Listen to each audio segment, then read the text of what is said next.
자, 오늘 첫 강은 권리에 대해서부터 알아볼 겁니다. 자, 우리가 술 한잔 마시면서도 네가 그럴 권리가 있어 이 새끼야? 이렇게 말할 때 많이 있죠. 그런데 우리가 권리에 대해서 많이 말을 사용하고 이제 이용은 하지만 정확하게 우리가 법률 용어로는 개념을 모른단 말이죠. 그래서 그 권리부터 시작을 할게요. 자, 권리는 무엇인가? 권리라는 것은요, 일단은 말로 설명드릴게요. 화면을 보세요. 일정한 이익을 향유하기 위하여 법적으로 인정된 힘이에요. 자, 여기서 포인트가 뭐냐면 권리. 우리 권리를 이야기하고 있는 거예요, 지금. 자, 권리는 법적으로 인정된 힘. 일정한 이익을 향유하기 위해서 법적으로 인정된 힘이다. 여기서 포인트가 뭐냐면은 법적으로예요. 앞으로 법적으로 법이란 글자를 나오면 여러분들은 무조건 국가라고 생각하십시오. 법, 국가. 그럼 다시 해석을 해볼까요? 국가로부터 인정된 힘이래요.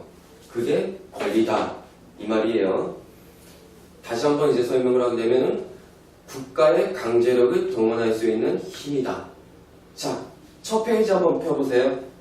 책 첫 페이지. 책 첫 페이지를 보시게 되면은 5페이지 봐보세요. 자, 제1장 경매와 권리가 있고 제1절에 권리라고 나와있죠. 이 권리에서 밑에 하나, 둘, 삼, 넷, 다섯, 여섯 번째 줄 한번 찾아보세요. 권리라면 일정한 이익을 향유하기 위하여 법적으로 인정된 힘을 의미한다 라고 적혀있죠.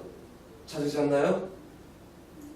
밑줄 쭉 그으시고 여기서 일정한 이익을 향유하기 위하여 법적의 동그라미 그리고 국가라고 적어 놓으세요.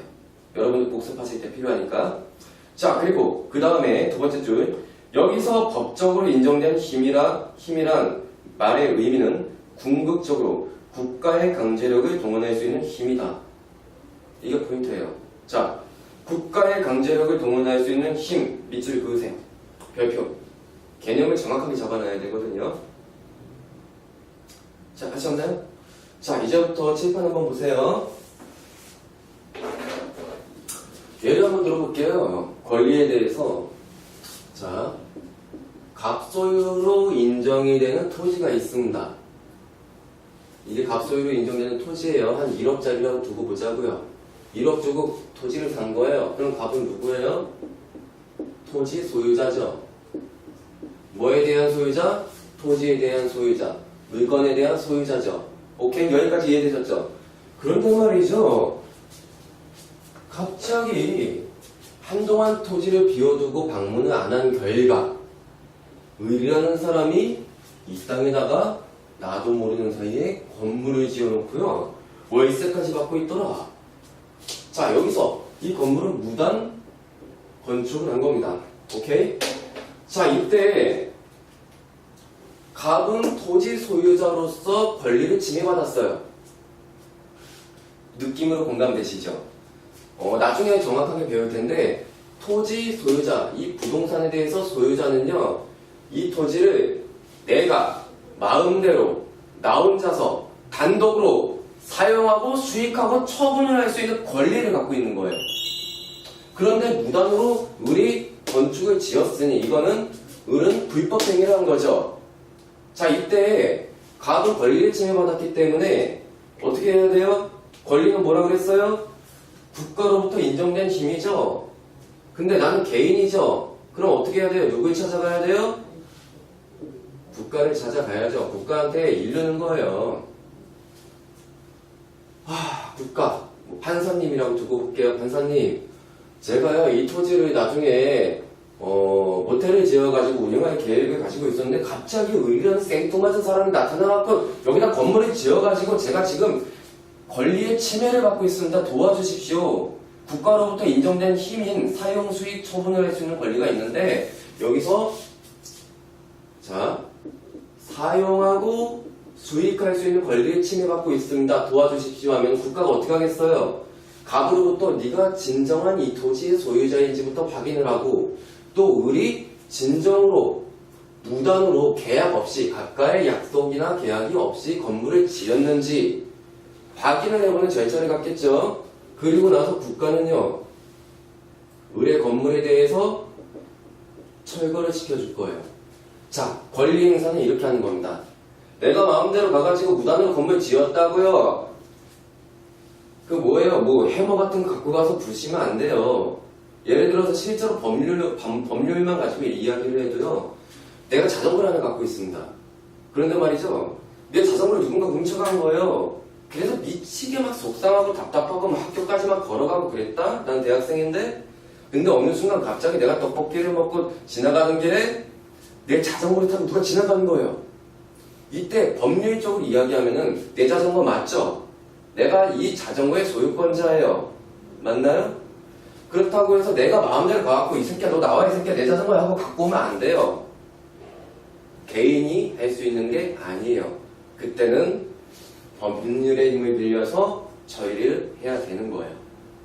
이게 법률적 이제 리걸 마인드라고 해가지고 이제 법률을 해석할 수 있는 능력, 하나의 글자를 읽을 때 그 능력과도 일맥상통한 말인데 제 말에 공감이 되셔야 돼요. 법률적으로 그렇다라는 것을. 오케이? 자, 여기서 여러분들한테 한 가지 더 추가해서 주입을 시켜드릴게요. 아니 이해를 시켜드릴게요. 이해? 아니다. 암기지. 자, 보자고요. 갑이 국가를 찾아가서 일렀죠. 무단으로 건물을 지었다고 의리라는 사람이, 저 미운 놈이. 이때 국가를 찾아가서 이제 이렇게 얘기할게요. 강제력을 동원하는 절차. 아니 국가의 힘을 동원받는 절차가 맞네요. 언어가. 갑이 국가의 힘을 동원받는 절차예요. 이게 맞죠? 국가를 찾아가서 우리 무단으로 건물 지었다고 도와달라고 한 거잖아요. 그래서 그때 이것을 보고 소송이라고 불러요. 오케이? 국가의 힘을 동원받는 절차. 국가의 힘을 동원받는 절차. 국가의 힘을 동원받는 절차를 우리는 소송이라고 불러요. 자, 그 다음에 소송을 하고 나니까 국가가 이렇게 이야기하는 거죠. 야, 넌 말이야 남의 토지에 무단으로 건물 지으면 안 되지. 넌 불법 행위를 한 거야. 건물 철거를 해야 되고 너는 손해배상까지 할 준비하고 있어라. 자, 그리고 나서 그렇게 판결이 떨어지고 나면은 갑은요 이제 승소를 한 거죠. 이겼다는 소리예요. 패소는 소송에서 졌다. 승소는 소송에서 이겼다. 이렇게 외워주세요. 자, 그 다음에 국가는요 건물을 강제적으로 철거를 시켜버릴 거예요. 맞죠? 내가 해먹어가지고 가갖고 때려 부수면 안 된다고 그랬죠? 야, 너 내 말 잘 들어. 내가 소송에서 승소했지? 내가 해먹어 내일 부셔버릴 거야, 이 새끼야. 내 권리를 지금에야 통쾌하게 행사할 수 있구나. 그러면 안 된다고요. 경찰서에 끌려갈 수도 있어요.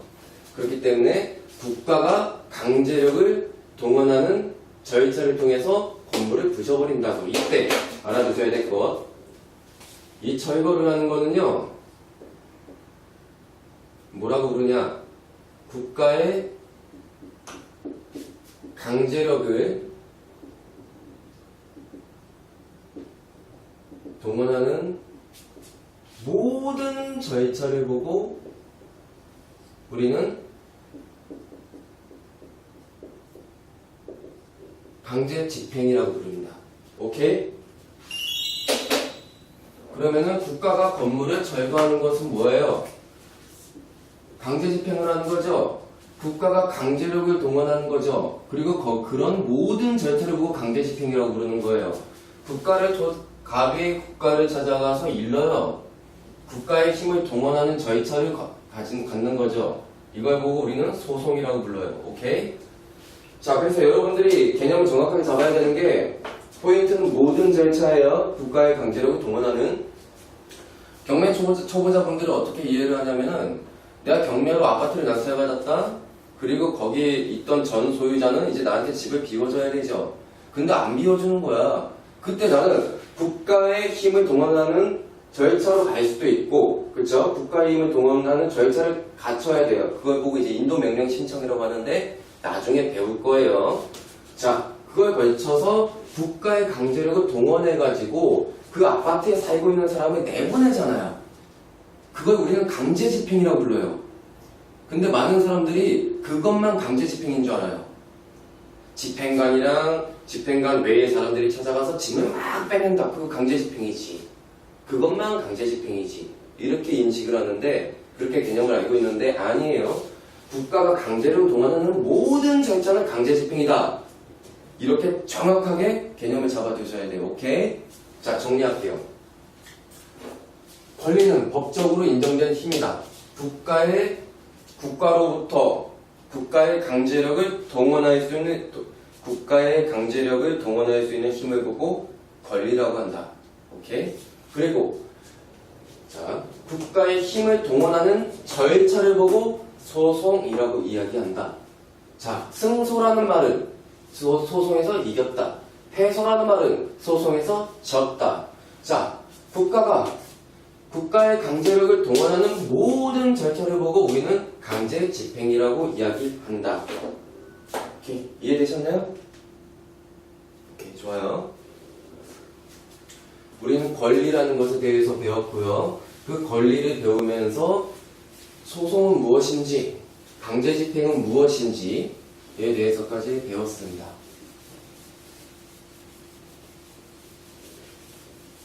자, 권리를 배웠는데요. 권한은 뭘까요? 권한은.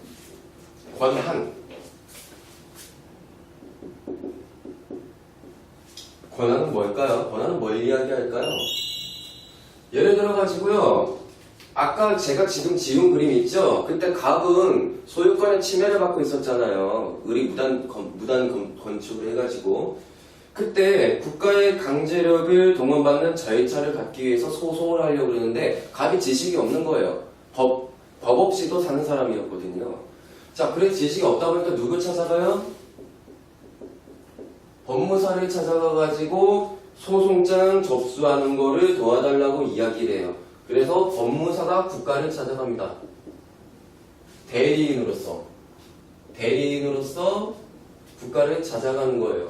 자, 이때 법무사는요, 건물을 철거해달라고 내가 갑이 소유권자로서 건물을 철거해달라고 국가의 강제력을 동원받는 절차를 갖는 데 있어서 지금 권리를 갖고 가는 거예요? 권한을 갖고 가는 거예요? 한번 느낌으로 대답해 보세요. 자, 이때 법무사는 대리인으로서 권리자의 권한을 가지고 심부름을 가는 거예요. 그런 거 보고 권한이라고 불러요. 하나의 어떤 권리자로부터 그 권리자가 갖고 있는 권리 안에서 특정한 어떤 역할을 받은 거. 그래서 그 역할을 수행하는 거. 대리인이기도 하고 이 사람은 권한자예요. 그 시킨 것에 대해 할 수 있는 권한을 갖고 있는 거예요. 권리가 아니고요. 자, 회사에서 사장님이 팀장한테 그 팀원을 해고할 수 있는 힘을 줬습니다. 권리를 준 거예요? 권한을 준 거예요? 권한을 준 거예요. 그쵸? 그래서 그 팀장은 그 권한을 가지고 자기 팀원을 해고시킬 수 있는 거예요. 누구로부터? 사장으로부터 권한을 받은 거예요. 그쵸? 이런 거 보고 이제 권한이라고 이야기를 해요. 이거를 이제 깊이는 안 들어갈게요. 여러분들이 내용만 이해하셨으면 돼요. 권한과 권리의 차이를.